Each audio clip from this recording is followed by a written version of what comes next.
When you think of the Disney water parks, your mind would probably immediately think of Blizzard Beach or Typhoon Lagoon. My personal favorite water park is Typhoon Lagoon because of the story, water slides, and the aesthetics. While those water parks are popular within themselves and they've become icons within Disney World, there was actually a water park prior to those other water parks that was really popular a little after Disney World first opened in the 70s. A little water park by the name of River Country, big river country, it's a hoop, it's a holler, it's a water jamboree. River Country, big river country, if you're hot around the collar, it's a cool place to be. Epcot will take its cue from the new ideas and new technologies that are now emerging from the creative centers of American industry. It will be a community of tomorrow that will never be completed, but will always be introducing and testing and demonstrating new materials and new systems. In late 1966, Walt Disney released a short film titled The Epcot Film, which talked about the plans Walt Disney had for the 2,500 acres of land that he bought out in Orlando, Florida. Prior to the construction of Walt Disney World in 1968, the land that would eventually become a part of the Vacation Kingdom was originally swamp landscapes. The development of Epcot was very much underway and was a project Walt wanted to complete. Unfortunately, Walt was unable to complete his City of the Future because on December 15th of 1966, Walter Elias Disney had passed away at the age of 65. After the death of Walt's older brother Roy O. Disney decided instead of building Epcot, they would build the Magic Kingdom theme park in honor of Walt and his work. The Magic Kingdom was built around the man-made Seven Seas Lagoon, and directly next to that would be the already existing Bay Lake that would soon be home to an old Western frontier-themed resort. Over time, the concept was refined into what we know it now as the Fort Wilderness Resort and Campground.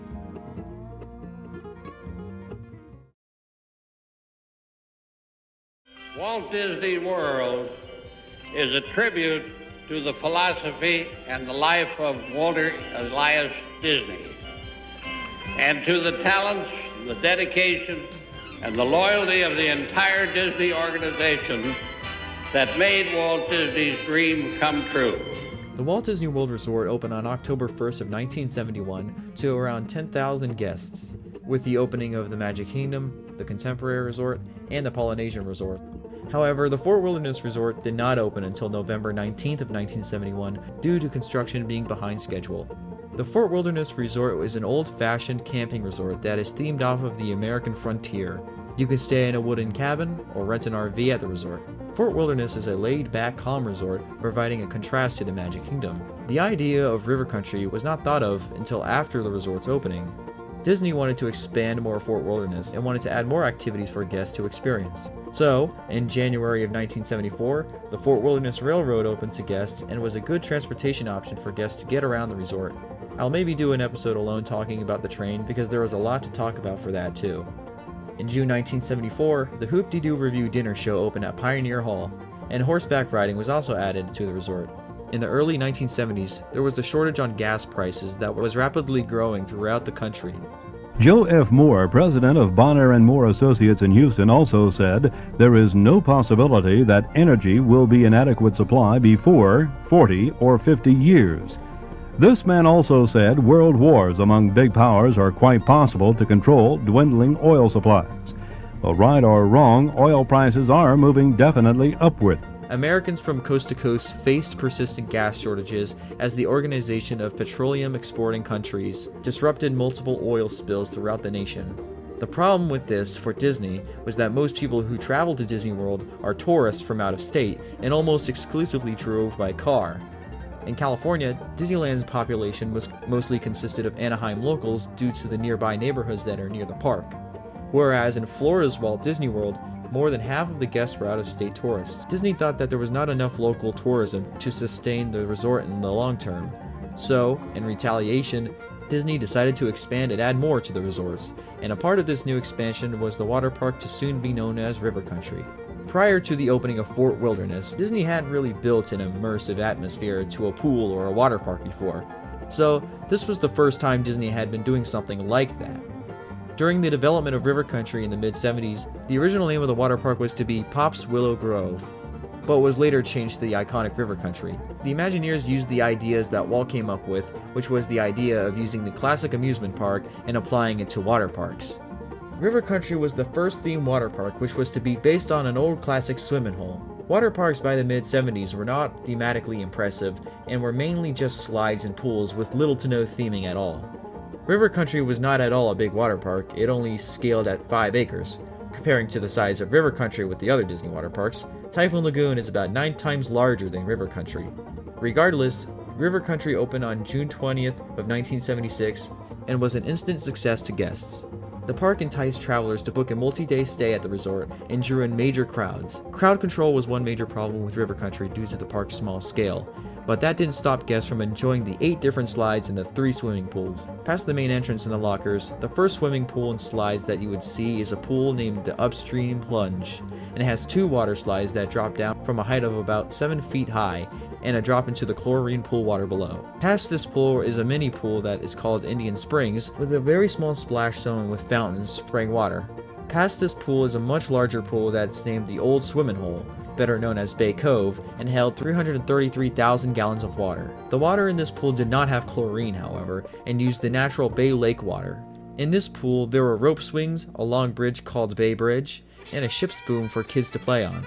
There was also 2 different large water slides called the White Water Rapids and another called Whoopin' Holler Hollow that emptied into the Bay Lake Cove. There was another small pool behind the pool called the Old Wadden Pool, which was for young children and had its own section with grassy ground and picnic tables for parents. In this pool, there was 2 slides for children to enjoy. After a while, the area was later renamed to Kitty Cove. There was also a nature trail called the Cypress Nature Trail that went outside of the park and took guests to a nice view of Bay Lake.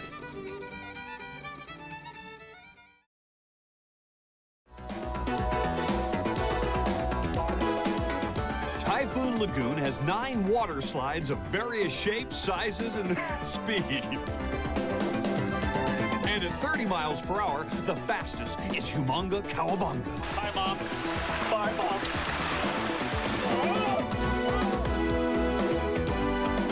In June of 1989, Disney's Typhoon Lagoon Water Park had opened to the public.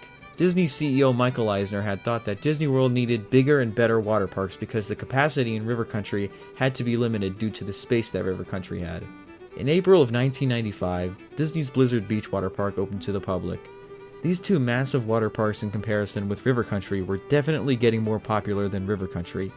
Rising admission prices and the addition of 2 larger water parks on Disney property may have made visitors feel that River Country was no longer a good value for the price of a ticket compared to the size of the park and the limited number of things to do there. On November 2nd of 2001, River Country had indefinitely closed due to the tourism crash in 2001.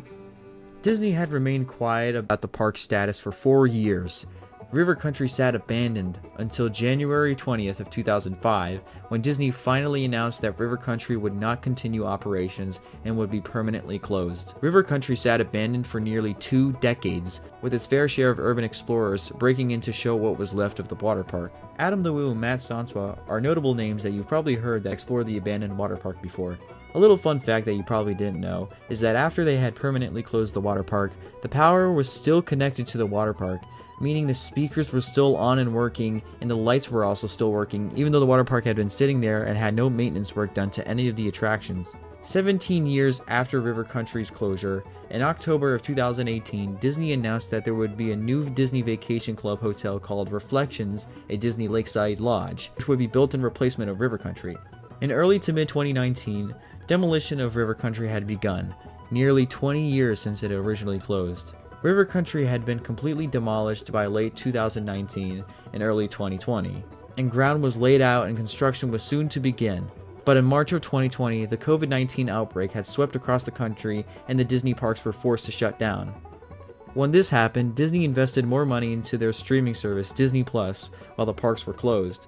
There was major money lost within the parks division of the company. By that time, had multiple projects that were shelved, rescheduled, or canceled. Nobody knew what was to be of the new hotel, or if it was going to be built anyways, because Disney had been quiet on the matter, even after when the parks reopened in 2020.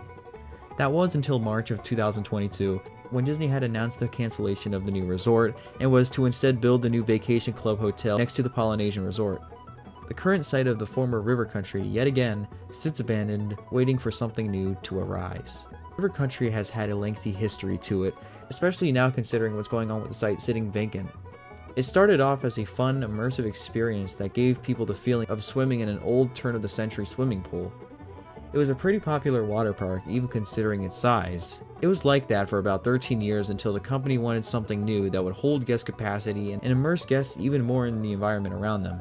So, they opened 2 new water parks, which gave River Country a run for its money. Towards the end of River Country's operations, it wasn't as popular as it was when it first opened.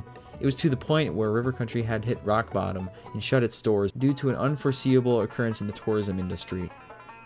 For nearly 20 years, nature had taken over the land and sat abandoned for years on end.